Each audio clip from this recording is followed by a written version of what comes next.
Well, good morning, Kelowna and Penticton and Victoria and all across the board. It is a little on the chilly side for this time of June. However, our wonderful garden tour is on today, and it actually isn't bad weather for the garden tour. Just dress up warmer. Yeah. Great for picture taking. Yeah. Ideal for picture taking. Oh, it's fabulous. And, as long as the wind stays down and it doesn't rain too much, it's going to be a wonderful garden tour today. Well, yeah, and I'm not so sure I'd be wearing my shorts like you're doing.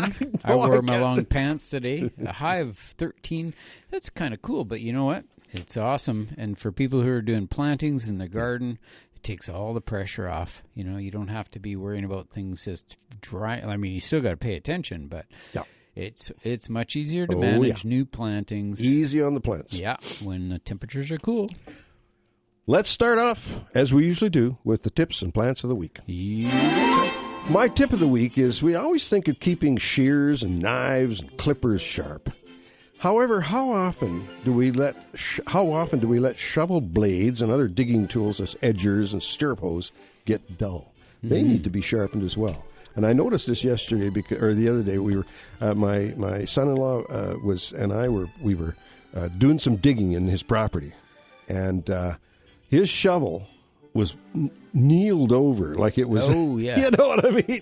I said, "It's well Nick, used. This isn't working. We gotta sharpen your shovel, if you know what I mean." Yep. Okay. My plant of the week is the Opuntia humidifusa eastern prickly pear cactus. Now the Opuntias are a huge genus, and we'll talk a little bit about that because it's a great. There's so many Opuntias out there. And but it is a beauty, and this one's hardy. It came through last winter like a piece of cake, and it's blooming its head off right now, a yellow blossom. Yeah, beautiful plant. Awesome. Well, I also have a tip and a plant this week, and my tip of the week is that photographing plants is one of the best things about gardening. This is why we talk about the garden tour, going out. But you know what? The best time to photograph plants is either first thing in the morning when the light's just starting to shine through, or in the evening when the evening light is shining.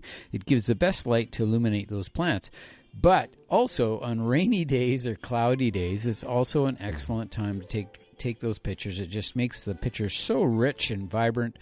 It's a lovely time to do photography, so we're going to have a good garden tour today, that's for sure.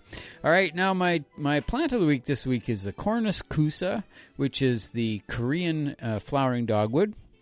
And it's one of these plants that right now is in full bloom in the garden.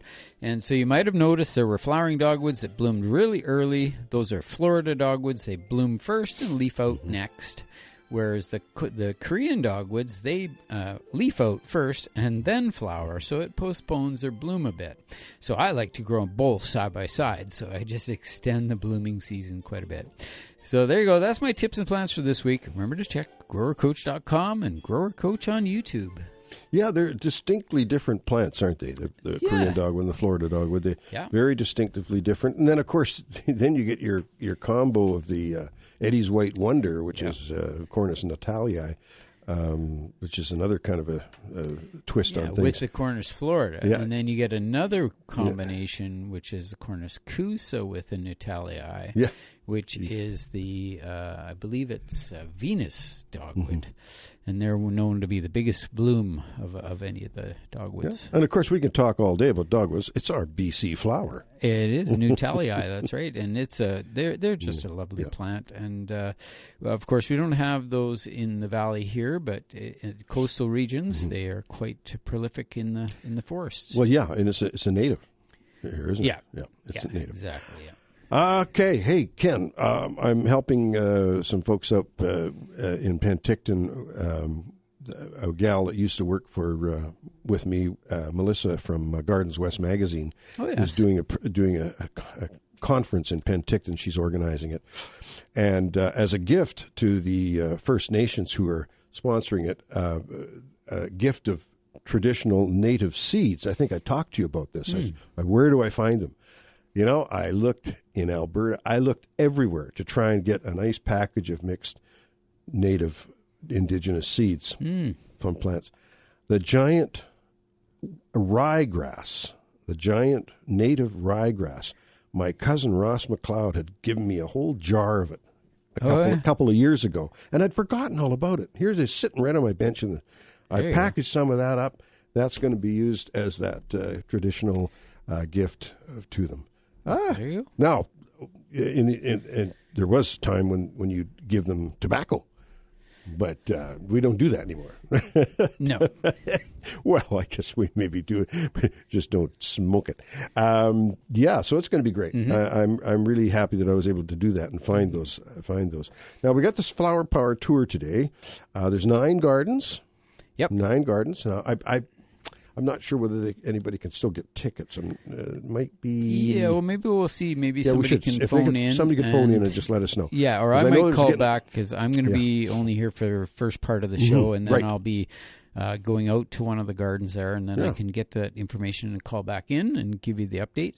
I remember last time the garden tour was on, you could buy tickets on the day of, but well, I have to remember. We'll find that out. The details, and that's through Eventbrite, I believe, or is it? Sure, yes, it's Eventbrite, I believe. Anyway, Ken, it's going to be like, where's Ken Salvale today? Yeah, like where's Waldo? Where's Waldo? Where's Ken Salvale? You'll find him at one of the gardens on the garden tour, and he'll answer your gardening questions there, and he'll tell you all about the gardens that he's visited. And it's a great thing. I'm doing a few talks today on soils. Oh, good. So all about different types of soils and soils here in the Okanagan comparatively to places in coastal regions and rainier climates, that sort of thing. So it's going to be a fun day. Yeah, you're getting down and dirty, as they say. Oh, yeah. Well, as I said earlier, it's a great day for picture taking. This morning, before I came down to the station, I walked around the garden and took a number of pictures. I'll show them to you in the break. And they just come out so clear because there's no shadows. The shadows are gone in this kind of overcast light. And I'm not a pro by any means. I did take a photography course once from Alan Duckworth, right? And learned about the light and learned about this. And he was saying, just like you were saying, the best time of day is in that late afternoon, early evening. And he had a name for it. For that period of time. And even the morning light is sort of similar. It's when the sunlight is coming in on a very steep angle. Oh, okay. And that just highlights plants. It gives them sort of shadows and colors. It's just an amazing time. And I love to get out early on Sunday mornings, take some photographs, and then also in the evenings, you can go out for a walk in the garden and get some great shots. And on a day like today, it's perfect. I mean, you can get out and get some really great shots at pretty much any time throughout the day. I've got a few things marked down to talk about today, but we do invite your calls. We love to hear from you. It's always what makes the show fly is your calls to the Garden Show. And it's 1-888-780-4273 if you're calling from out of the city of Kelowna. If you're in the Kelowna area, it's 250-862-2525. One of the things I'm going to talk about today is Don Stoltz's experience right now. He's working with the city of Kelowna. Yeah, and he is in charge of insect control, and he's noticing, like everyone is, there are a ton of aphids out there this year. Yeah, and he's got some really good ideas. He is releasing a lot of beneficial insects into these areas, which is a good thing. Yeah, aphids are kind of a temporary thing. Well, they are. They're not as serious. They're kind of just bothersome. They make things sticky and whatever. But he's got a couple of things that I'm going to talk about that are quite interesting because, he's an observer. A lot of folks will just walk around doing their job, but Don thinks about stuff, and he's categorized it and said, okay, observe this is why this research. Is doing... Yeah. Exactly. Yeah. There you go. Alrighty, well, it has been a bit of a cool week this week. We had some big wind come throughout the week here, and it's caused a little bit of a kerfuffle here and there, blowing planters around. We even have one place where one of their sheds, the roof got blown off the shed, and there's just a lot of different things going on with the wind. It does make gardening a bit challenging. That afternoon wind can be quite something. And but I'm hoping that this weather change, now we're going into a little bit of a rainy cycle, at least for a few days, and that should really hopefully calm things down a little bit. And we'll come out the other side with a little bit of sunshine and be good to go. I think so. It's going to be a great day. It's going to be a great day. You bet. But don't wear shorts. We got to take a short break, but we did get a text from Adam, and this is a beautiful thing. If you want to give us some information, you don't feel like going on air, you can always text us, because as always, we have our both phone, my phone, at least my phone number is 250-878-6878. You can text me. Adam says that time that we're talking about is called the golden hour. Oh, yes. Golden hour. So there you go. They were talking about the best time to take your pictures and photography. Yeah. Maybe Adam can come. Maybe Adam can call in and expand on that, because that's pretty cool. We're going to take a short break now. Invite your calls, 250-862-2525 to get through to us locally, 1-888-780-4273 if you're calling in from Victoria or Penticton or anywhere online.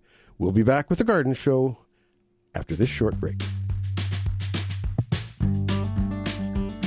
Okay, we're back with you, and we do have some callers. We appreciate that. It's always fun to talk to you. Maureen, Kelowna, line 1. Oh, good morning, guys. I can't believe you were just about to talk about aphids and how sticky they are, because we have this massive maple tree right on in the neighbor's yard. It's just beautiful. But we've been noticing all these shiny leaves everywhere. Oh, yeah. And also, I've been noticing the sticky stuff that has landed on our slate patio. And our dog got a leaf stuck to its paw yesterday. We can't get it off. I think it might be off by now, I hope. But what do we do about all? And then I Googled it and saw, oh, my God, it's aphids. Yeah, it's aphids. Aphids, and they're really prevalent this year. And my brother-in-law, Donnie, we were talking earlier, he works with the city, and he does a lot of work with them. He has suggested to me that one of the big issues is controlling the ant population at the base of the tree. Okay. If you notice at the base of the tree, you're going to see quite a few ants, and they crawl up the tree, and they farm the aphids. They actually farm them. They move them from one area of the tree to the other, and they nurture them, and then because those aphids, the ants consume that honeydew. That's what they're consuming. Gosh. So they're farming them like cattle. Yeah. This is getting really bad then, because we do have, literally thousands of ants here. I don't mind them. Yeah. Well, no, normally they're not an issue, but for this... we need to have ants as well, right? But what happens is that those aphids are going to feed just a ton of different types of insects. So it's a food supply for all these beneficial insects. Kind of a good thing, yeah. Oh, yeah, and birds and all kinds of wasps and all kinds of insects that rely on that as a food supply.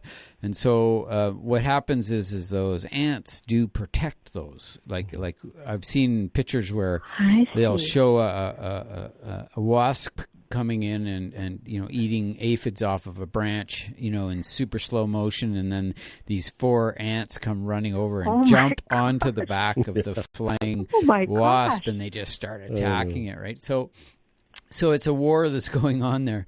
The aphids are going to lose, and that's what's going to happen eventually. Okay. They get parasitized. And if you can reduce the ants from going in there that are protecting those aphids, then it will make it a little bit more of a wobbly situation for them and allow the beneficials to take over faster. But even with that, a completely infested tree, if you just leave it alone for 2 or 3 weeks and come back, they're done. There's a cycle, and it will cycle out. It'll cycle out. That's what my question was. Yeah. And is that honeydew harmful, or is it kind of okay? No, it's just sugar. No, it's just it's sugar. It's sugar, and generally washes. You can wash it off with water. Yeah. Now, one of the things you might do to control the ants in that particular tree and not harm the ants that are doing good in the garden, because they do good. Yeah. Is maybe some tanglefoot thing around the base. Diatomaceous earth is diatomaceous earth is great too. Yep. But just to stop them from going up that particular tree, you might put a tanglefoot band around them. What is tanglefoot again? Well, you got to put a piece of cardboard as well, because you don't want this tanglefoot sticky to be right against the tree trunk. But it's a strip that you can put around, and it's a sticky strip, so the ants will get trapped as they go up. And, of course, that trap is not going to harm the beneficial insects which are up in the tree. If we did the old-fashioned way of spraying the tree with something like diazonon or latex or something, well, now you're killing all the good guys, too. So, you know. Yeah. Okay, so where do you buy the Tanglefoot? Any garden center would have that. Oh, okay. Yeah. Well, that might be an idea. Okay, well, thank you very much for your help. You're very welcome. Okay, all right. Bye-bye. Bye-bye. Thanks for the call. Aphids are going to be on the board this time. Sandy, good morning. Thanks for calling. This is another aphid thing. There we go. I have a really large red currant bush. Oh, yeah. With one little branch of currants on it this year. Mm-hmm. It's usually loaded. Yeah. But the leaves are all wonky and sticky, and you look underneath the wonky leaves, and it's just a massive aphid. Yeah. So I haven't been really good at keeping that pruned. Would now be a good time to prune it, seeing as how there's no fruit on it. That's true. And pruning off those really bad tip ends that are really infested with aphids and getting rid of them in the green bin, that would work very well. And I think it's important you do that. The currant, I'm wondering, do you think it was the winter, Ken, that got those currants? Because it's never had this problem before. It's that anomaly of the winter we had. It's just that a lot of plants develop their flowering buds and fruiting buds in the summertime, in late summer. And then, they have to overwinter those buds so that in the spring they're ready to go, flower, and produce fruit right away.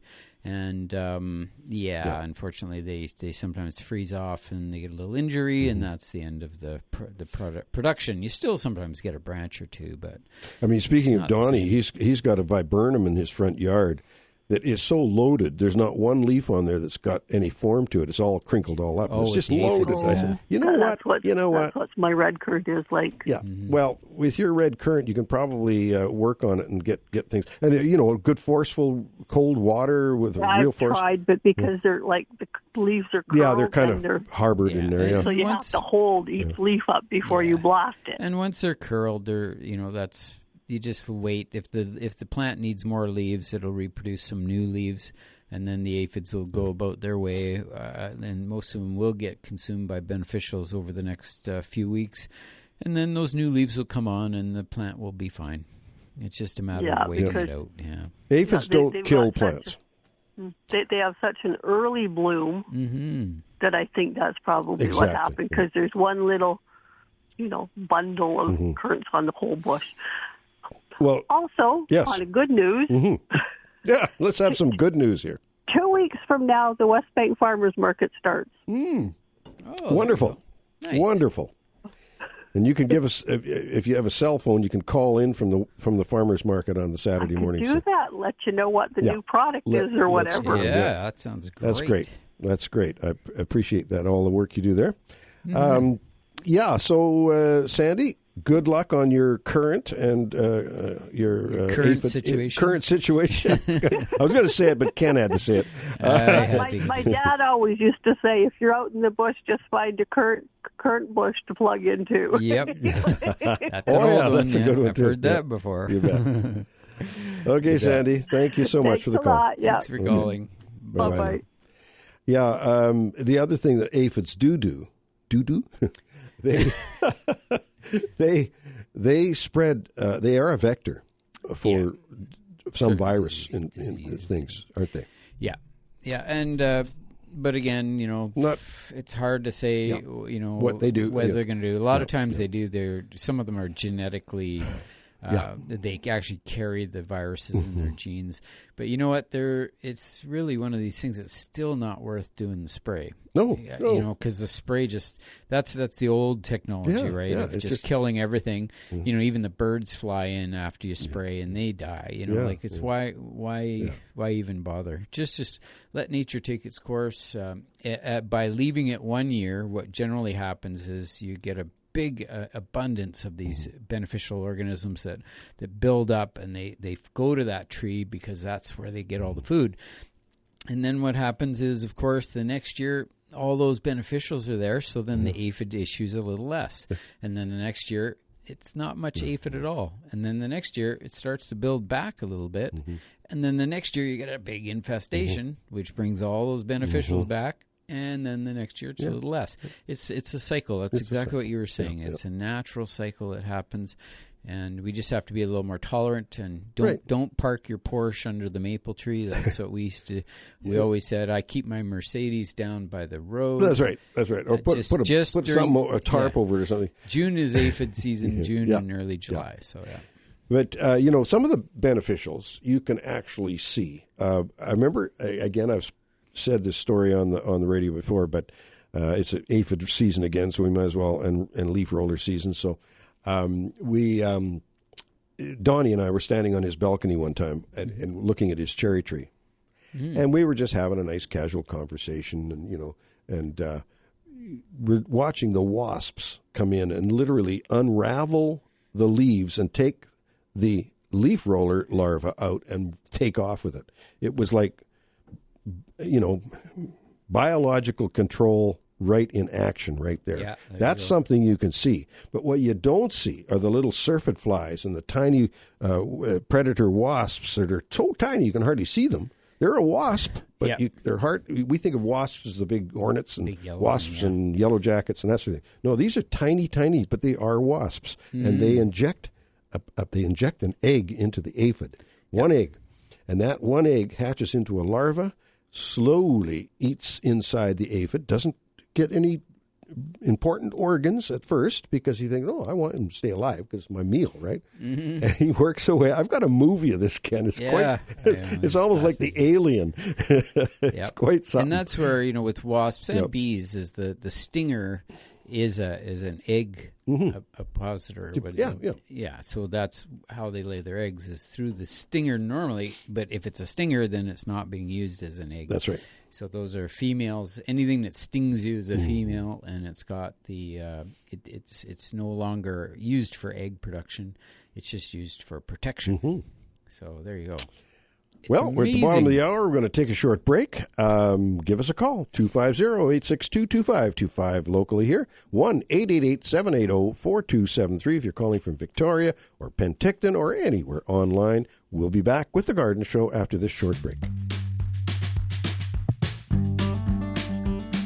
And we'll go back to the phone lines. Now, are we going to lose you, Ken, pretty soon here? You got to get to your job site? Yeah, I got to run out to the garden tour here and get set up. So I'll be heading out that way shortly. And like I said, I'll call back. Give us a call. Once I get out there and see what's going on, and just give you a call back and give you a fill-in on any information that we have there. Perfect. That can be helpful. Looking forward to it. We've got Sarah joining us. Good morning, Sarah. Good morning. Oh, now it's raining. Oh, well, that's good. I have it's probably about 75-year-old Norway spruce.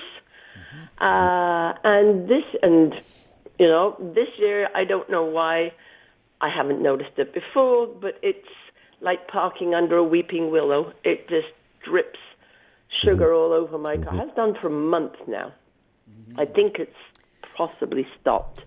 But what's going on? Yeah. In that case, it may not be insects, eh? I mean, no, it's an insect, just a different type.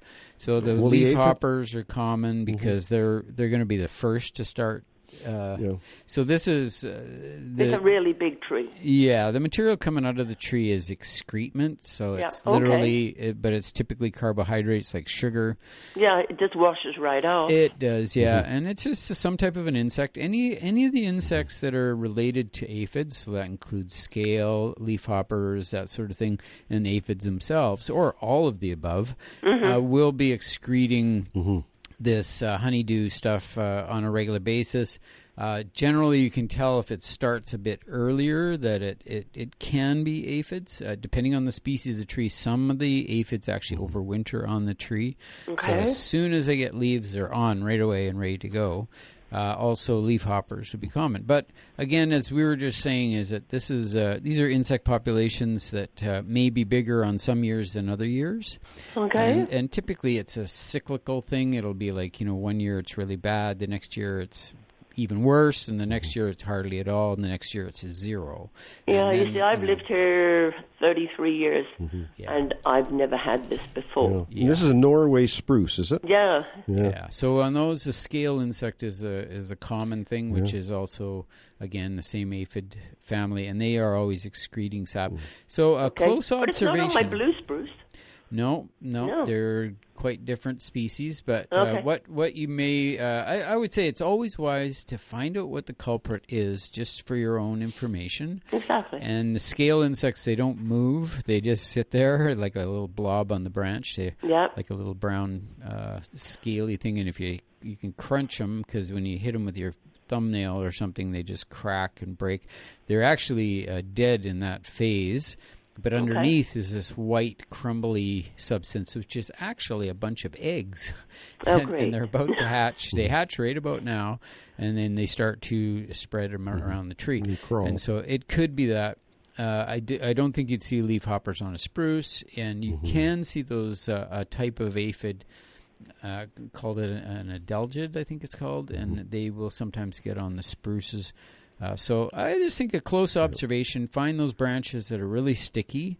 And if it's way up there. 75 So you need a helicopter, and I've seen a lot of woolly from a rope. And you get them to fly close, and you can get a. I've seen a lot of woolly aphid this year. Yeah, woolly aphids. Gall aphids. All kinds of aphids.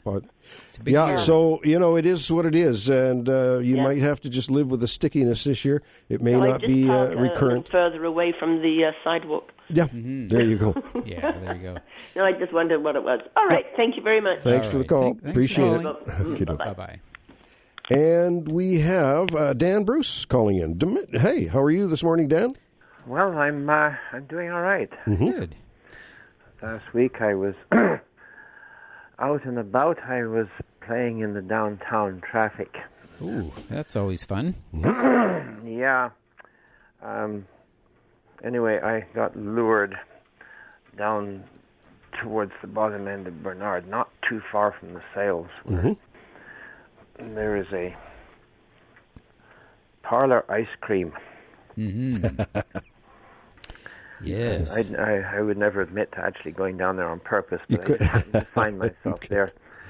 Anyway, what was interesting is I was offered a sample of ube-flavored ice cream.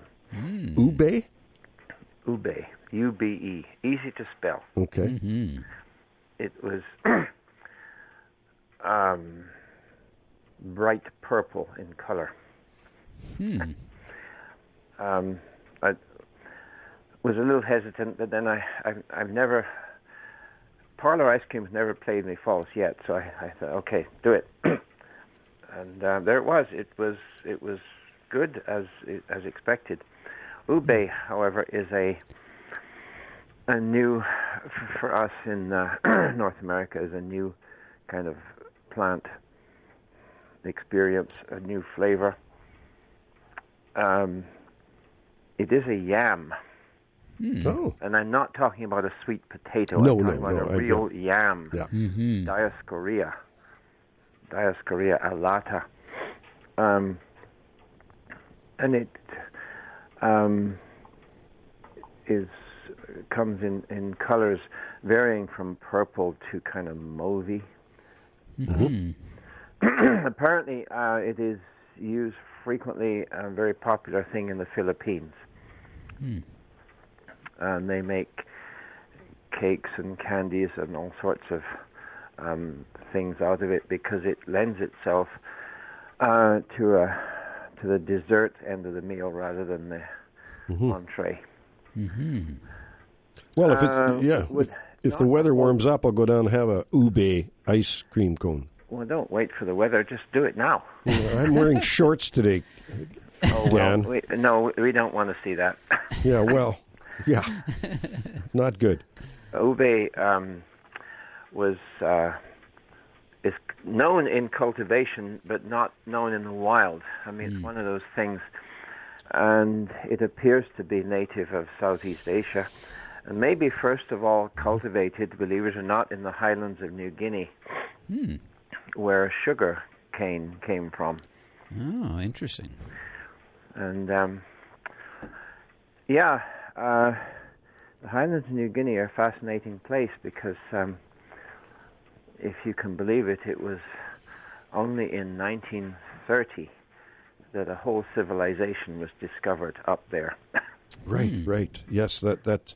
Yeah, I've read a book on that. It's quite something. I mean, people who were living in family unit houses with irrigated gardens and ornamental plants and public, not necessarily public architecture, but public spaces. So, yes, I think civilization is the correct term for it. But they have, I mean, although they were remote for so long, have contributed quite a bit to our horticultural world.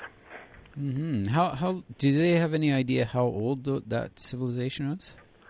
Well, it would be, I think, measured in excess of 10,000 years. Wow, that's amazing. Yep. Amazing. Dan, we've got callers phoning in. We're going to have to leave you, but I'll tell you what. Give us the scoop next week on the difference between yams and sweet potatoes, because everybody gets them confused. Okay? All right. There you go. We want to hear about that. I will do it. Thanks, buddy. Thanks, okay. All right. Take care. Yeah. Yep. Bye-bye. Bye-bye now. And we have Danielle. She's going to tell us all about the Peachland Sowers and Growers Roadshow coming up on June 23rd. That's exciting. Hi. Good morning. Good morning. Dawn and Ken. Ken, if you're still there, if you're, Yep. I got you before you left the building. Yeah, there you go. Yeah. Yes, in Peachland, we are the Peachland Sowers and Growers Club is sponsoring our annual Rose Show. Right. It will be on June 23rd, which is a Sunday, at the 50 Plus Activity Center, just off of Beach Avenue in Peachland. Oh, fabulous. Yes, and we're hoping to get lots of entries, so I want to encourage everybody in the Okanagan Valley to come on down, and you bring your roses at 7:15 to 9 a.m. We'll have people helping you, if you need the help, to enter your roses into the show. Entry tags are 25 cents each. The judging proceeds from 9 to 11, and at 11 o'clock the door is open to the public, and you can see all our magnificent roses. I hope we have lots of roses on the show tables. Well, that's going to be exciting. That's the 23rd. June 23rd, which is a Sunday. Yeah. Yes, and the Rose Show celebrates the Queen of Flowers, which, of course, we all have to agree that it's the rose. Now, the show is set up so that you can bring any kind of rose and enter it into a class. So as opposed to general flower shows where you have petunias and, dahlias and whatever and everything, this is just specifically roses. Right. So it's just wonderful to see all the different types of roses and colors and entries. Is just magnificent. Yeah, it sounds now, great. one of our popular classes is the fragrance class. Ooh, yes. So you go into your garden and you pick out one of your favorite really smelly ones, and you bring it into the show, and it's judged by the public. Oh, that's fun. So That's fun. everybody can just stick their nose into the rose and vote for your favorite. Yes, and we have another class in our division that's called, it's our Peachland class, and it's a stem of any type of rose of the color peach. Perfect. There you go. So it could be an Austin, it could be a hybrid tea, it could be a Floribunda. Yep. And we just kind of celebrate all things Peachland. Stick to the color. That's right. So you're going to have a mass of entries with fragrance, people putting their nose into them. Got a That's massive, right. Yeah, that's really, really cool way to do it. Yeah. Yeah, and it's fun. And the thing is, don't be shy. Bring a rose. Enter. Now, do you want a little bit of foliage with that rose? Is that? Of course. Yes, you need a little foliage with the rose to make it not legal, but appropriate. Well, that's how we judge it. That's yes. right. That's yes. right. Now there is a one class which is a floating rose Yes. in a bowl, which has no foliage. Mm-hmm. Let's say that one of your roses is like challenged for some reason, foliagely challenged. Then you can float it in like a little rose bowl, and so that's one class. So when I say there's kind of a class for any type of rose, that's it. But in general, yes, you need foliage. Foliage is very important. That's how you judge. Absolutely, yes, yeah. Absolutely. You know, I used to wonder long ago why the judges would be talking about foliage all the time. I didn't get it until you start exhibiting yourself, and then you go, oh, Yeah. okay. Yes. Now I understand. But You bet. we have master gardeners going to be there, so bring them an easy question. And when you enter, do you enter right at the gate when you come that morning? Yeah. So from 7:15 to 9 a.m., Yeah. you can purchase an entry tag, which you write your name on, 25 cents each. Yeah. And we have entry clerks helping you decide where to put it. And we have some vases, but not many. So if you could bring... like, I was going to your ask own- you about vases, yeah. Yeah, if you could bring your own vase, but please do not bring your great-grandmother's Waterford crystal. Yeah. No. Look You at know, go down to the bargain bin and pick up a few you betcha. vases. That's the best way to do it.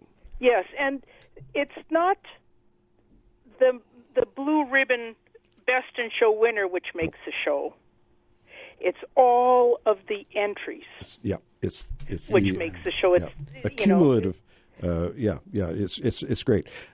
Danielle, we're going to have to run, but we really appreciate that. I'll mention it again 2 or 3 times before the end of the show. Well, thank you very much. And You next betcha. week as well. Yeah. And we'll talk again sometime. You bet. See you Danielle, at the thanks show, for the call. June 23rd. Yeah. Each Yep. land. You bet. Sounds great. Okay, Thanks for take care. calling Thank you. Okay, bye-bye now. Bye-bye. And we're going to have to take a short break. We'll be back with the Garden Show after this short break, and we're saying goodbye to Ken. Yeah, I'll call you back later. You betcha. Well, Ken has flown the coop. He's going to be calling in from one of the garden tour properties that he's going to be at for the day, giving some talks and also answering questions. So he gives a call, let us know how he's doing there. Joanne is calling in. Good morning, Joanne. Hi, Don. Hi. I just wanted. Ken's gone, but I wanted to ask him because he's doing talks on soil. I planted. I put in garden soil and peat moss, and I think a bit of manure, but maybe I don't have enough nitrogen. The eggplant leaves are all turning yellow, and some of my peppers are starting to turn yellow. Are they now the yellow leaves, Joanne? Are they lower leaves, inside leaves, or new growth leaves right at the top? Is it? Sorry, Don, the volume went down. What was the yellow leaves? Well, where are the yellow leaves on the plant? Throughout the whole plant, or is the growing tip green? No, it's not. It's yellow as well. Yeah. So the entire, so it's the whole plant is yellow. They're not just intermittent leaves here and there turning yellow. That's right. Yeah, Okay. like one is okay. General. Pardon? So it's general, eh? So Yeah. one plant is okay and the next one is not? Well, no, there's just 4 of them, and I think three are the yellow. Showing this, yeah. Well, you have to. Is this something you've run into before? Well, I don't think I've ever planted eggplant. But I have. But with tomato plants, it happens. But only a few here and there. Well, generally, we always think of yellow foliage as lack of nitrogen. However, yellow foliage can come from something else too. It could come from excessive of amount of manure, perhaps, or that kind of thing. Are the leaves in good shape? They're not crinkled or rolling or anything. Don, bear with me. I'm just going to go look at them. Yeah, because that's key as well. pardon me. Well, on one plant there's two that are curling, and the others are one leaf on one plant is curling. Well, you could kind of just stab in the dark a bit and just take some water-soluble fertilizer like 15-30-15 or triple 20 and give them a drink of that and leave one without that and see if you see a change. It could be just lack of food. It could be lack of nitrogen. And using a water-soluble fertilizer would answer that. Oh, okay, because I did use fertilizer, but I didn't use Miracle Grow 20-20, or you said 10, 15, and 30? 15-30-15 is the Miracle Grow, Stearns Miracle Grow. 20-20 is the first water-soluble that came out back in the 60s, and it's the one that, it's the only one I use. I use triple 20 all the time. Oh, you do? Okay, yeah, good, because I was going to buy my girlfriend some of that. The fourth plant is 2 are yellow, and the rest are green. And then the peppers, there's 3 pepper plants, and the 2 of them are, pardon me, they're the same thing. How long have they been in the ground? I was going to tell you, just about 2 days after the long weekend. Okay, so the long weekend was last weekend? Yeah. Oh, no. Which long weekend are we talking about? Oh, the 24th of May? 24th of May long weekend. Yeah, so 25th through 26th. Yeah. Well, the weather, the nights have been awfully cool, too. So, mind you, I've had tomatoes out for a month now, and, they're doing fine. They're not as growing as quickly and as vigorously as they could if we had more heat in the evenings, but they're doing okay. And I don't think that paleness or that yellow color is going to... I think the best thing to do is to get some triple 20, water 3 of them with the triple 20, leave 1 without, so you can see if there's any progress. And once you see if there's some progress, then you can start giving the poor guy that you haven't been watering some triple 20 too. Okay? Okay, but I just don't know how. I never know how much to water them. Like, I just was watering them every other day, but, the soil is still pretty dry in between. Yeah, well... I don't want to overwater them. Well, no, you don't want to overwater them. And there's good drainage. Are these in raised beds or are they in the ground? They're in the ground. In the ground. And the ground is cool right now, so that's giving us a little tough time with these warm, loving plants like peppers and eggplants and tomatoes and things like that. Now, something I bought 2 years ago that I really enjoy, and that is a $12.99 water meter, water gauge, where you stick... I think you mentioned that. I tell you, I walk now with I've got a massive, probably about 100 different succulent plants that I've got displayed all through my backyard, and they're in pots and whatnot. And it's hard to know if they're dry or not dry. But with this thing, I probe it in there. It tells me whether they're... And you can do that with plants in the ground as well. So I personally, just to, when people ask, well, how often do you water? Well, let them go slightly dry between waterings, and then a good watering when you do. And when you give them fertilizer, like the plants in the ground that I have, tomato plants, if I feed them with fertilizer, I feed them with practically an entire gallon of triple 20. It's a tablespoon of triple 20 in a gallon. I give them the whole thing. Oh, really? Yeah. Hard to burn with a water-soluble fertilizer. Right. Okay. Thanks very much. You're very welcome. Okay. Thanks for the call. Hopefully that's helpful. Bye. Bye-bye now. Well, there you have it. We've just about blown the first half of the show. Ken's on the road right now. He'll be back. He'll be calling in soon in the next hour. And but we've just having some fun here today. And we're talking about the weather. The weather is very, very cool for this time of year. If I look back on the weather from last year, it was definitely a lot hotter and warmer. So this year, actually, it's a blessing in a way, simply because of the fire issues, the fire situation. Last year, we saw very little rain from May right through June and into July. It was hot, and lots of dry weather, no moisture in the mountains. So I think this is a blessing because we haven't got the snowpack this year that we normally would have. So having this cooler weather is a blessing. It's going to help with the forest fires, and it definitely is great for planting right now. If you want to do some planting, this is when to do it because the plants don't set back too badly. You don't have to really waste water trying to keep them going. I mean, you do have to water them, but not as much as if it was in the heat. So on that note, we're going to take the time to take a break here. We do invite your calls when we come back, 250-862-2525, 1-888-780-4273, if you're calling from, out of town, Victoria, Penticton, or anywhere online. And in that note, we will be back after the short break with more of The Garden Show. Well, here we are back with you for the second half of The Garden Show. It's a little bit of a cloudy, rainy day. Rain's coming down right now a little bit here by the station. And I'll tell you, we have a wonderful thing going on today, and that is the garden tour. And the weather is going to improve, and you're going to get out there, but just don't wear shorts like I did this morning. I'm a little chilly, actually, outside today. Not a fun thing.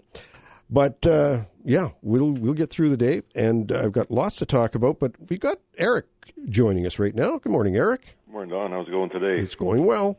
Inside, anyways. Yeah. Well, it is a little blustery out there. Yeah. I sent you an email regarding the grass I have here. I don't know if you received it or not. Well, I can have a look. Okay. Mm-hmm. Okay, you got the grass. Okay, what's going on there? It seems like I got the grass on one side and the other broad grasses on the left side. I don't know what kind of grass that is. Is this like a quack grass or? Hard to tell from this picture. Yeah, you see the grass on the right side. Yeah, it's your Kentucky and fescue on the right side. This coarser grass, it could be quack grass. Was it just freshly mowed? No, I've had that before too. It just doesn't want to go away. Like I had it. No, but I mean, in this picture, has it just been mowed? Not really. No, because it's quite short. So quack grass usually, when it's growing, it will show up as quite taller and more vigorous than your regular grass. I don't know. And it's got a pointed tip to the blades, and it's quite discernible. And the other way to figure out if it's quack grass, of course, is to dig in and see what the root looks like, if it's the rhizomus quack grass. So it's hard to say. There's not much you can do other than to, if it's just a low-growing coarse grass that you want to get rid of, you could probably scrape it out, dig it out, and keep introducing good fescue Kentucky grass into it to sort of crowd it out, and that can happen quite easily. I mean, overseeding lawns, turf, grass is so important. It's not something I've thought of years and years and years ago, but as time went on, and seeing what the golf courses do and whatnot, because they're great turf managers, of course.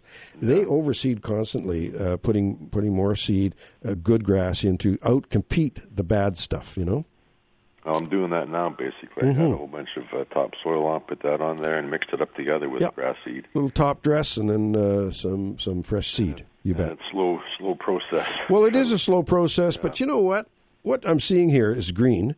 And it probably is a lot more drought tolerant than irregular grass too. So, I mean, we look for that pure, beautiful, manicured lawn sometimes, and that's kind of starting to go by a little bit by the wayside. We're looking for more of a meadow look and something that's a little more drought tolerant than the regular old manicured, perfect lawn. Yeah, I don't want to be that much, but as long as I get some grass. I got one area that's always watered by the sprinkler's right there, and it still goes yellow. Well, I've got a corner like that too, and I dug in there, and there was just gravel underneath. There was no layer of topsoil whatsoever. So that might be an issue there. You might want to dig out and put some fresh, good soil in there and redo it. I aerated it right and everything else, so it's you can still see the seed on top, so not getting down below for some reason. You're saying you see the seed? Yeah, I mixed everything together. Oh, okay. Well, no. The birds can get it if it's on top. But if you could scratch it in, and it will germinate even if it's on top. However, that gives it exposure to the birds. The sparrows love that stuff. Yeah. Okay? Yeah, okay. Thought I'd just see what you had an opinion on that. Appreciate the call. Stuff. One more question regarding is that we've got a lot of aphids on our trees too, the cherry trees especially. Mm-hmm. Is it still okay just to take them off all the leaves? Oh, yeah. Well, they're on the tips. That's a black cherry aphid, and they're on the tips mainly. Cutting those tips off is fine. Yeah. And putting them in the green bin. Yeah, that's all. But like I said, we don't have any cherries anyway, so but still. Yeah. Well, I tell you, with the lack of cherries this year, you got to look at the good, the bad, and the ugly. Well, the good part of the fact that we're not having a cherry crop this year is that cherry fruit fly is going to starve itself to death because it's not going to have anything to eat. Oh, yeah. So it's not going to perpetuate. So that might be good in that regard. Okay. Sounds good. Thanks, Eric. Talk again later. You betcha. Take care. Yep. Okay. Bye-bye. Bye-bye. We have Leanie from Victoria joining us. Good morning. Yeah, good morning. How are you? Excellent. Thank you. Good. I'm the Leanie and the Beanstalk you named me years ago. For growing beans. I'm just pulling up my potatoes right now, actually. I was curious how long you usually wait to harvest potatoes. Just about 3 months, 90 days? Well, it all depends on the variety that you're growing. And, of course, they come in determinate and indeterminate varieties. The determinate ones are going to be faster to produce than the indeterminate ones. But, if you're harvesting potatoes, you're doing well. Like we wouldn't be – I don't think there's anybody harvesting potatoes quite yet in the Okanagan, that's for sure. Interesting. But my main question, and thanks for that, main question is I have a Japanese maple, just a few months old. And all of a sudden, there's little white. I'm thinking they're aphids. They're brownish white things on a couple of the leaves, just starting. Mm-hmm. Is that a soap and water? Yeah. Are they under the leaf or are they on top? And are they on the new growth? Yeah. They could be aphids. I mean, aphids love maples. There's no question about that. But if you've only got a little bit, washing off with soap. Water or just plain water will actually cold water with a stiff current behind it usually need a few drops of dish soap in it or no? Yeah, you can do that, but it's not really necessary to wash aphids off. You can do it with just great cold water. Okay. Yep, out of the hose. All right, very good. Okay. Thank you so much. Well, we appreciate your call. Happy Father's Day to who it applies to. All the best to your folks, too. And I forgot to do that because the fathers are very important. They're out there with their shovels today and doing their thing. Yeah. Thanks, Lena. Take care. Okay. Bye-bye. Take care. It is Father's Day tomorrow, and that is very cool. We're actually, Donna and I are on baby watch right now. We're going to a grandbaby coming along possibly today, possibly tomorrow, so it'd be interesting if it comes on Father's Day. That'd be interesting. We've got an interesting thing going on, and this is in Kelowna. The Heritage designated DeHart Bennett Heritage House tours are coming on.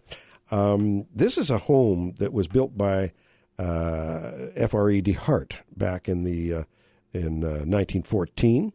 And he was an amazing man. He grew huge amounts of peonies, and he was an orchardist, and he was a politician, and he was all sorts of things. Did very, very well over the years. And this was his home, his family home. And the entrance, you'll see this big, huge heart with a D right in the middle of it. So DeHart, of course. But, of course, W.A.C. Bennett bought the home in 1936. And so it was always known in my neighborhood as the Bennett home. Well, the house is currently up for sale, and the Central Okanagan Heritage Society, along with other groups, are hoping to find a long-term solution that involves the ability for the public to access this historic property. So the Central Okanagan Heritage Society will be offering 2 free tours of this historical jewel on June the 25th, this coming up. And that's at 2:30 p.m. and 3:30 p.m. So if you want to have a look inside that Bennett home, we often refer to it as the Bennett Mansion. It was a beautiful home. It is a beautiful home. There's your opportunity to do that on Tuesday, the 25th of June, 2024, 2:30 p.m. and 3:30 p.m. So that's a cool thing. I've been inside that home. I know the family well. We grew up in the neighborhood. We used to plant geraniums in that property when I was one of my early days of working with my dad, landscaping and gardening. We would plant red geraniums for Mrs. Bennett along the driveway, that nice curved driveway that used to go into the property. Really a historical piece of property, and right beside that, of course, they had their horse pasture and the barns, and we used to love walking by the field with the horses as we were going to school, and great memories. But if you want to see that house, you want to do it on the 25th of June. That's coming up real quick. So that gives you an idea there. Happy Father's Day. I mean that. Father's Day, my father was so important to me. He was my mentor, my buddy in many ways. I worked daily with him from when I was 23. I started working after I was playing in the band. I came back, started from 23 to 47. We worked every day together. It was a great thing to do, to be able to work with your dad every day. And, of course, we all miss him. But happy Father's Day to those folks that aren't with us, and happy Father's Day to the people that are still with us. It's a great celebration. We're going to take a short break right now. We invite your calls, 250-862-2525 to get through. Locally here in Kelowna, 1-888-780-4273 if you're calling in from Victoria, Penticton, or anywhere online. We'll be back with the Garden Show after this short break.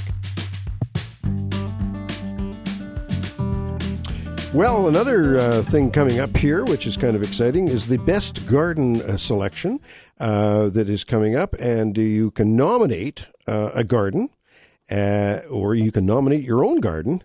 And that has to be done before the end of this month, before the end of June, and then the selections will start taking place in July. The judges will go out and have a look at the gardens and select the best gardens in various categories. There's a number of categories here that are available, and they range in large gardens, small gardens. The tiny garden is one of them. The very first one on the list here. Very small yard, such as a townhouse or a fourplex. Total yard must be taken into consideration, but a tiny garden. And then we have the medium garden, and we have an acreage garden. We have a container garden. We have edible gardens. We have xeriscape gardens. Now, that is the list right now, but I'll tell you, if you nominate a friend's garden or whatever, you want to nominate by sending plants sale at kelownagardenclub.ca, or you can drop off a nomination at the service desk at Home Depot, 2515 Enterprise Way. And, of course, this is in Kelowna, folks.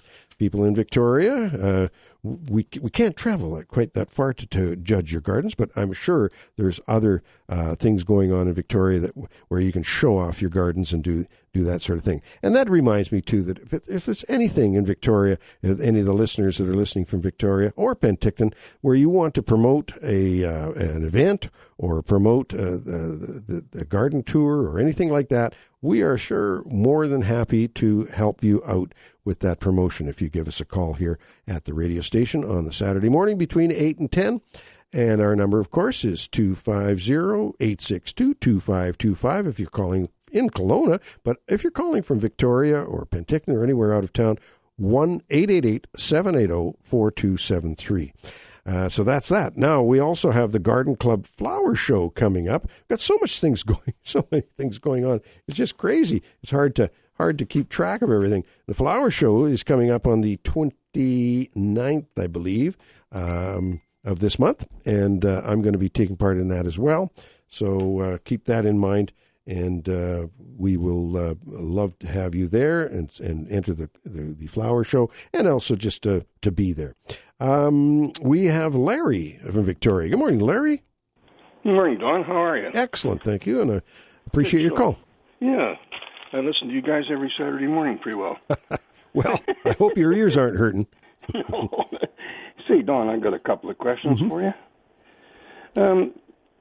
You people up in the Okanagan, are you finding that all your potatoes have an insect? Like here in Victoria years ago, we had the nematode, the golden nematode. And believe it or not, doesn't matter what kind of potatoes I buy at any store here in Victoria, all through the whole bag, you'll find various ones of the potatoes have the insect going through them. And there's an awful lot of waste when you buy a bag of potatoes. Now, you're talking about a bag of potatoes to eat? Yeah. And what you're seeing is this network of tiny tunnels inside the potato, just under the skin and deeper, and you have to peel a lot away. It turns a lot of rot into the potato. Well, sure, that starts the rot off because it opens it up. But it is an insect, and it's called the potato flea beetle. I don't see that I don't do the shopping. My dear wife, Donna, does the shopping. And when she brings home potatoes, very seldom do we have an issue with them. However, when we grow in our garden, our own garden, for the first 5 or 6 years I was growing potatoes in these big barrels, and it was just so successful. But in the last couple of years, I've had flea beetle issues, and I've just decided, just for a couple of years anyway, now I'm not going to grow potatoes because of that issue. But I'm surprised you're getting that issue in farmed potatoes, commercial potato production, because they usually keep that sort of thing under control. One of the ways you can control it in the home garden is to grow them under your protective insect netting, because they fly in. However, if you grow potatoes in one spot this year, and then next year you have flea beetle, and you want to protect them next year, don't grow them in the same spot, because the flea beetle eggs are overwintering under the soil there, and they'll hatch up into the beetle. The beetle starts chewing little tiny holes in the leaves, and then the larva gets down into the potato tuber, and it starts burrowing into the tuber, and it's a nuisance. It's not a fun thing at all. Yeah, I find it doesn't matter what grocery store or what brand, even from the U.S., doesn't matter. Interesting. Yeah, and I get it in every bag of potatoes I buy. And I love these little potatoes that come out at this time of the year, warble, little small. Yeah, warba, yep. Yeah, and I noticed a few of them even in those bags there. Okay, well, I don't know how to answer that, because that means that they're not taking over. They're not doing the job and keeping that under control. I mean, it's hard to say what's going on there. I should talk to my wife and see if she gets lots of flea beetle damage in our potatoes. Maybe she peels them and I don't even know about it. But and anybody out there that is buying potatoes, see if you got the same issue. And folks from Kelowna and Penticton, see if you got the same issue. You'd assume that the stores in Victoria would be sourcing their produce from the similar areas that the Okanagan is sourcing their product. So I don't know what's going on there. Next thing is you're a senior gardening pro that gets on there most every weekend with you, and quite an elderly fellow, I think. Well-established gardener up there in the Okanagan with you, I guess. You're talking Dan? Dan. Yeah. Dan Bruce, yeah. Yeah. I'm wondering him, because he's an awful wise guy. Yeah. How about our provincial government? What are we doing about this Scotch broom? And if somebody can come up with taking the moisture out of that Scotch broom and combining it with something else so we can spray it safely back onto the broom bush, they're going to make billions of dollars, because it's taken over our island. That's interesting, because it is a noxious weed practically down there at the coast. Here, it's not a problem. Well, in the Okanagan, it is not a problem. It won't naturalize. It can't go out and naturalize in the bush here, because it's not wet enough, and it's not and it's too cold in the winter. Well, we've got it massive here. I know. I see it at the ferry at Horseshoe Bay. It's all over the side hills there. Yeah, and all the broom bush is well into its pod now. Yeah. And, there's millions of seeds on each broom bush. Yeah. And well, the government is, they're working on these invasive weeds and plants. They're trying to do some work, and it's sometimes they're sort of leaning towards the biological controls rather than just spraying with a bunch of herbicides and pesticides and insecticides and things for some of these invasive insects and weeds and whatnot. For instance, on the knapweed, they have found a weevil that they can put into the system there, into the environment, and they've tested it so it doesn't attack other things. It just attacks knapweed, and I've noticed a huge improvement of the knapweed population in many, many areas where this weevil has been introduced. So that kind of thing, maybe they'll discover something like that for the Scotch broom. Yeah, they sure need to do something. You bet. Probably old Dan knows something about it. Well, he might be able to. Yeah, Dan is a really good friend and a real knowledgeable guy. He's an ornithologist. He's a Egyptologist. Not a professional, but he really is well read when it comes to all that stuff, and I enjoy talking to him. We're going to have to run here. Thanks for answering some of my questions. Oh, you're welcome, Larry, and I appreciate you listening from Victoria. Yeah, you bet. Okay, buddy. Take care. Bye. Bye now. I've got a couple of minutes here, but we got Linda from the Garden Show phoning in for the Garden Club Flower Show coming up, which I'm very excited about. I have been every year. We are too. We're really excited about it. Mm-hmm. And now is the time for people to be looking around their garden and just thinking about how they can enter and what they can enter. And they're going to be pleasantly surprised because very often, you'll enter and you'll think, oh gosh, I don't know if it's good enough, and it wins a prize. It's yeah. It's really exciting.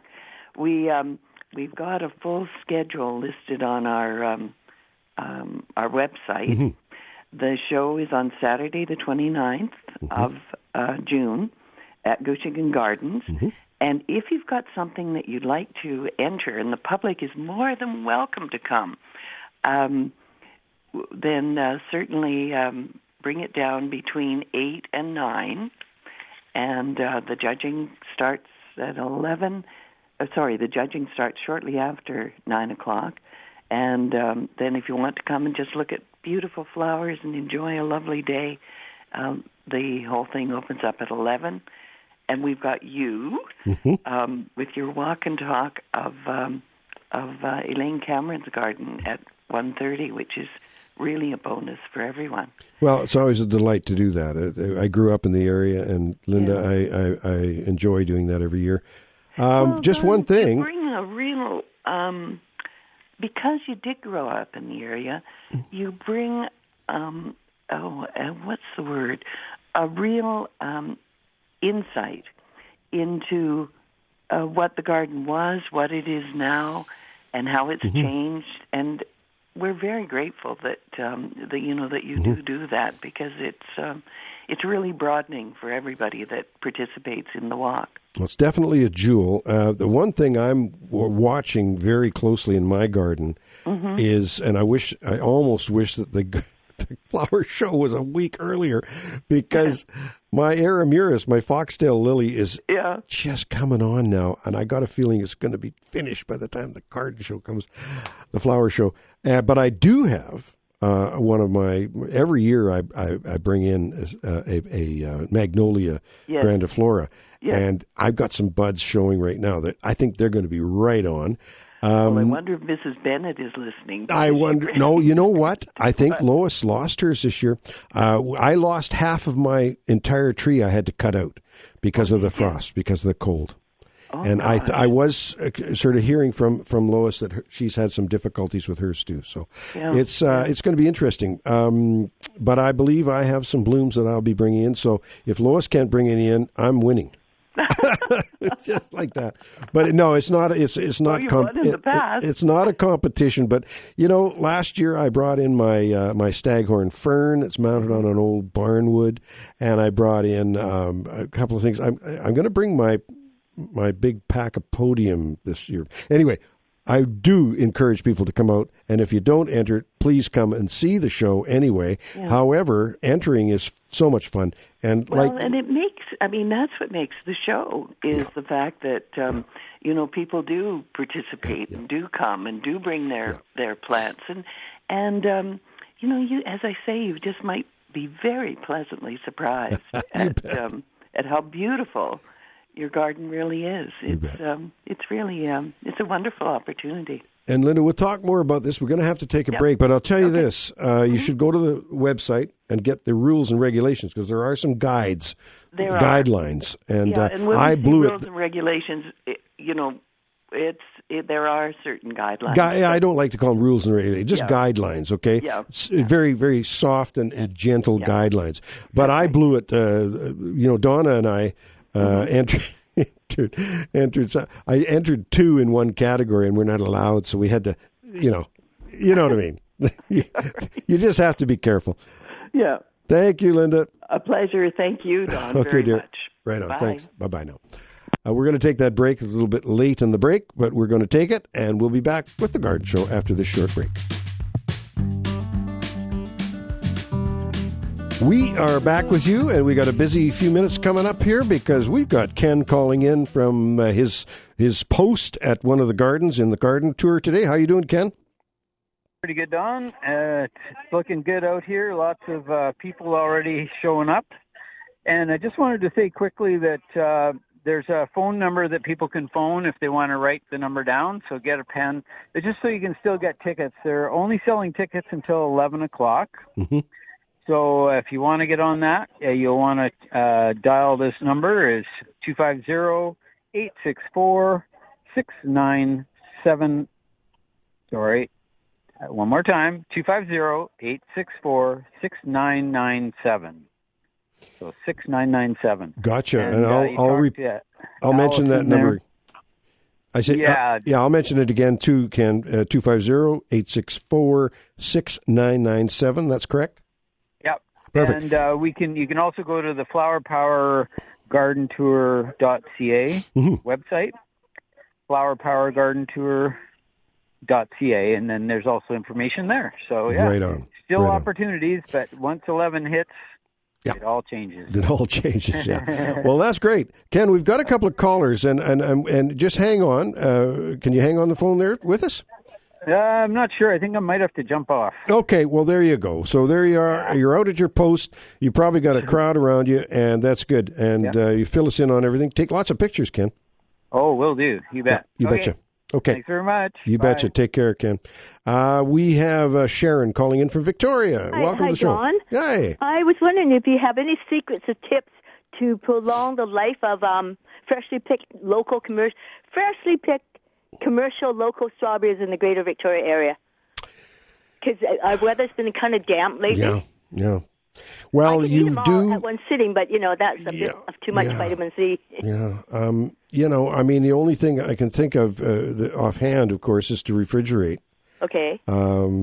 Because if you keep them warm and there is any fungal issues in the air or whatnot, it's just inviting them with this moist air and whatnot. It's just inviting, but mainly it's botrytis that gets them, that white, the white moldy. Yeah, I think thing. I've seen that stuff before. Botrytis, yeah. But refrigeration is certainly helpful to keep them fresh.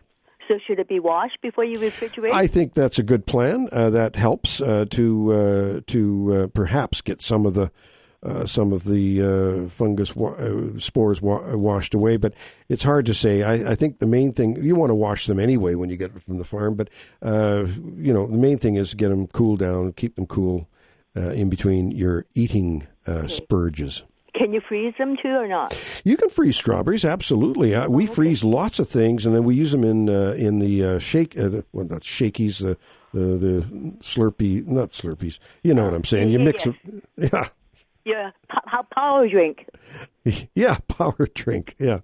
Okay. So the other thing I was going to ask is, how if you frozen raspberries and you can pop them in your mouth as when they're frozen. Yep. So with the strawberries, do you have to make a drink or jam out of it, or can you just eat them whole, defrost it? Oh, no, you can eat them whole from frozen, and I use them on cereal that way and whatnot. Okay. But one question that people haven't asked me this year, of course, every year I get the question, I always jump on it, and they say, can you use manure on your strawberries? And I said, well, I prefer whipping cream. Anyway, that's the joke. I heard that joke from you before. I know. Okay. Is that an original? Pardon me? Is that an original? I just heard it many, many years ago. I'm getting long in the tooth now, and that was a long time ago when I heard that. Can you use manure if you're planting strawberries? I prefer to buy mine locally because we've got so many good growers in the greater Victoria area, right? So is manure good for growing strawberries?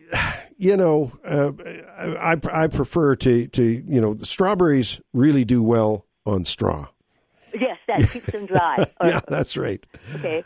So what kind of, let's say if you're planting, I don't have a vegetable garden, but let's say you're planting plants and you want to mix some manure in. Yeah. Should it be horse, cow, or mushroom? Usually it's cattle manure. Mushroom manure is often either horse or chicken.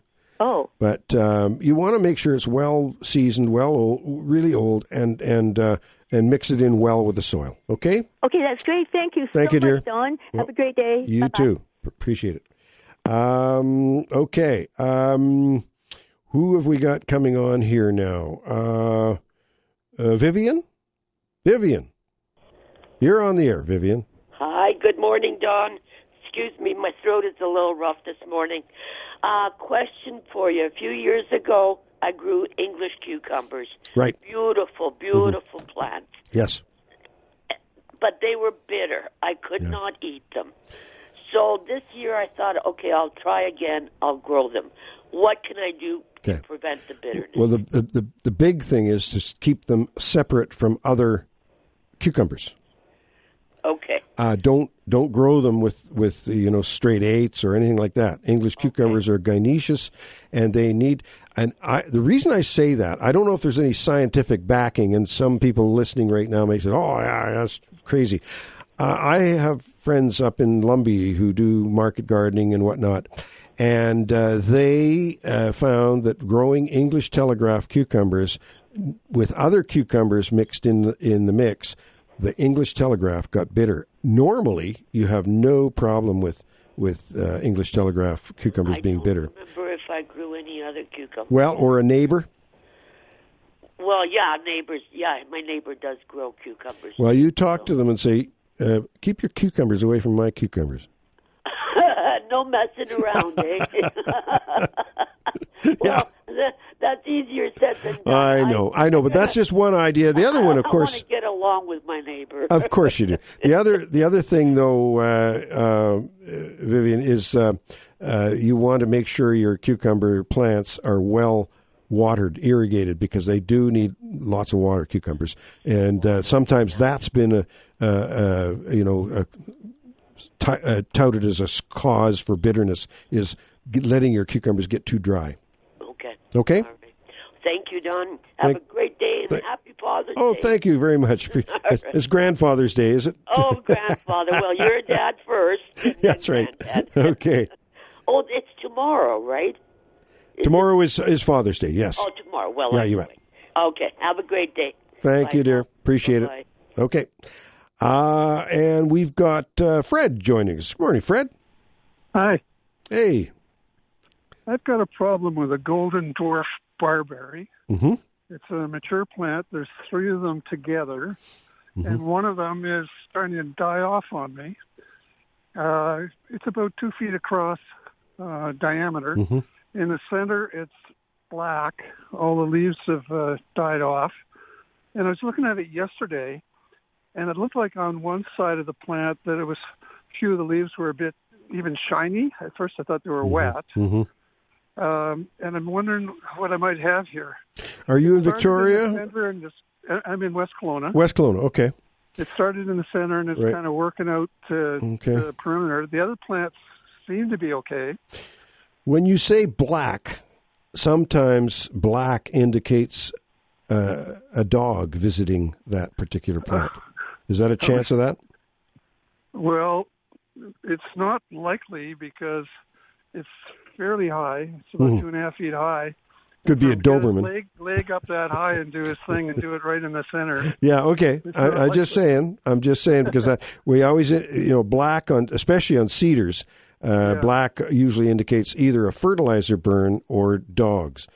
The silver, the shiny stuff that looks a bit like honeydew there could be an aphid issue, but they're not going to cause the leaves to turn black. You might want to show me a picture. Send me a picture. You can email it to me or text it to me. A picture close up of what's going on there. I might be able to help you a little further. Okay, where do I send it to? Well, you can text it to 250-878-6878. Okay, 878-6878. You got it. It's a palindrome. Same forward as it is backwards. Okay. And perfect. Yeah, and that goes for anybody else out there that wants to text a question, and we don't mind doing that as well if you don't feel like coming on the air. But I appreciate your question. We'll see what we can do, Fred. Yeah, okay. Okay, buddy. I appreciate Take care. it. Yep. Okay, bye. Well, we're back, and I apologize for that off-air moment or two there. Crazy. I've never done that before, but I started getting messages from my son and his girlfriend, and they're touring around in Europe right now and sending pictures. And I'm sitting here like an idiot watching, and I was on the air, and I apologize for that. One thing I wanted to talk about today before the end of the show, and it is coming up, the end of the show is coming up pretty quickly here. A good friend and a former high school teacher of mine and industry giant, Gerald Geen, has passed away. And up in years, he was 87, but still vibrant and just full of life. And he called into the garden show many times over the years, and we're going to miss that. He's a great guy, and I send condolences from Ken and I both out to the folks on his family and whatnot. So you know what? That's a tough one. He's one of the giants. There's more pictures coming in from Joe and Sabrina in Europe, but we're not gonna go there right now. I won't just stop talking right in the middle of things. Don't forget the garden show, the garden tour is on today, and if you haven't got tickets or you haven't got your way to get in there yet, there is a phone number here that you can phone to get through, and that is 250-864-6997, and that would be the phone number to get through if you want to get tickets to the garden show, and you have to do that before 11 o'clock this morning, so time is running out a little bit for that. That's a good thing. The garden tour is one of the things a person can do to really scoop up some ideas. If you're starting a garden, renovating a garden, building a new home, or just wanting to do a little bit of something in your garden that's different. And as Ken says, one of the best things to do is to go around to the different gardens and see what's blooming at the same time, and so that you can apply that information to your gardening experience at your home. So a garden tour is really a cool thing to do. And, of course, don't forget the flower show. The Garden Club Flower Show is coming up on the 29th. The Peachland Rose Show and Tea is coming up next weekend, and that is something that you want to attend and and bring in your rose. Lots of fun there. They're having some categories where they're just a fragrant rose. Any of good fragrant rose, doesn't have to be any particular class, but also the peach colored rose. If you have a peach colored rose, and I actually have one. It's called, I think it's peach. It's Just Joey. It's a very peachy rose. Just Joey is one of my favorites. It's a hybrid tea, and it came through nicely this year. The roses are right in full steam right now. So coming up this weekend, June the 23rd, next weekend I should say, June the 23rd, Sunday, you can get your entries into the Peachland Rose Show and Tea, and if you wanted to get more information, too, you can email SVANNOORT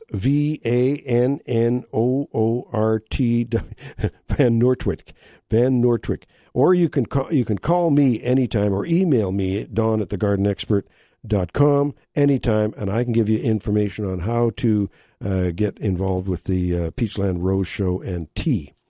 So, yeah, lots going on. And as I said, coming up next week, too, on the 25th, there is a tour of the Bennett DeHart home on Ethel Street. That's a heritage home, and it is up for sale right now.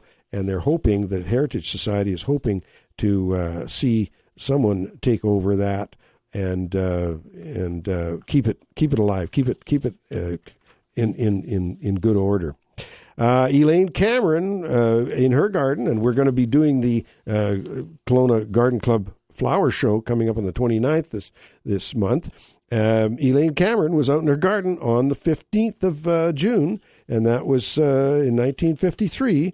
She's out there in her garden, and she's gone in and got begonias and greenhouse chrysanthemums from the Burnett's nurseries, Burnett's greenhouses, which was just down the street. I grew up just down the street from the Gushikan property there, and so at the flower show, I do my walkabout and explain the history of the gardens and the history of the buildings there. And, it's interesting because it's almost intact. Some of the areas are just almost intact. And when Elaine Cameron talks about it in her diary, you can actually see what's going on there. Just bring yourself back to Elaine Cameron's days of doing it. She started her diary back in the late 40s or mid 40s, and she made her last entry in 1977, and she passed away that night. She did an entry in her diary, and then she wasn't alive in the morning. Great way to go in a way, but a sad thing when we lost Elaine. But however, she left this legacy of gardening notes. Every day she would write in what she did in the garden and where she purchased. And she was also a piano teacher and a person and they were very involved with horses as well. And they had what the annual Gymkhana went on at that, where they were doing the horse jumping and whatnot. But Elaine Cameron was a giant in life, and she was renowned. Her gardens were renowned. I mean, people came from all over the valley for sure, but also from further away as well, down, from long ways away. I've got my mealybug issue in the greenhouse under control. Somehow I don't see any mealybug. When something goes away that's bad, there's always something else that comes in that's not so good. And that is, I've got aphids, and I'm having some thrip problems. Thrips this year are a problem that I've been experiencing in the greenhouse that I normally have not had before. And it's something that you have to deal with. Thrips are kind of hard to see. You've got to have a little, a hand lens or a magnifying glass to see them. You look under the leaves, and you'll see the thrips, one stage of the thrips.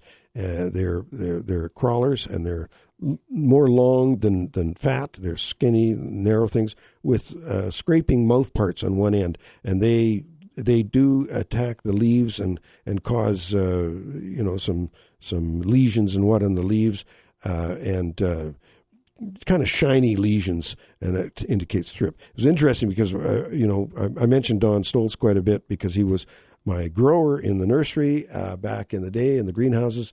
He was our grower. He's also my brother-in-law, and he now works with the city of Kelowna with their pest control issues. And, he came into my greenhouse and he says, "Oh, Don, you got some thrip problems here." Okay. So we looked closely, got the hand lens out. I just thought it was a lack of water or something on some plants, letting them get too dry. But, oh no, you take the lens out, you'll see what's going on. Very important for gardeners, both greenhouse growers and gardeners out in the field and in their backyards, to have a little hand lens so you can see what's going on. Most often, and I've done this with my thrip issues, I'll take my plants outside and I'll really wash the undersides of the leaves with water. And also, I do use a couple of pesticides, which are relatively safe. The synthetic pyrethroids derived from the pyrethrum plant. And I use those when all else fails. to just knock them back a bit. But roguing your plants, when you see insects and see problems, ideally you should separate those from your other plants so they're not being a problem that way and spreading the issue around, keeping them separated, and that helps a lot. Let's see, what else have I got here? I've just got a couple of things. This year I've been having some fun using Jiffy 7s and Jiffy 9s rooting geraniums, which really has been helpful. Normally I root into number 4 mix and that sort of thing, and I haven't had nearly the success that I have rooting into Jiffy 9s and Jiffy 7s. That's that little peat pellet that you can buy, and it's pretty cool. Pretty cool. West Kelowna Library opened yesterday, a brand new library in the Civic building, the new City Hall building, and that's very exciting for us, for the folks on the west side. I did mention we're on baby watch. Our daughter is about to give birth to a little girl, so we are excited about that today. We'll talk about that next week when things come to fruition, as they say. The sweet potato cuttings that I got from Teresa Hodge are doing very well. However, they would appreciate some warmer weather. Now we're going to start the garden tips, and we're going to head out of the studios. The garden, my tip of the week is this. We always think of keeping shears, knives, and clippers sharp. However, we often let shovel blades and other digging tools, such as edgers and stirrup hoes, get dull. They need to be sharpened as well. And my plant of the week is the opuntia and the cactus, the hardy cactus. We will see you next week again with more of The Garden Show.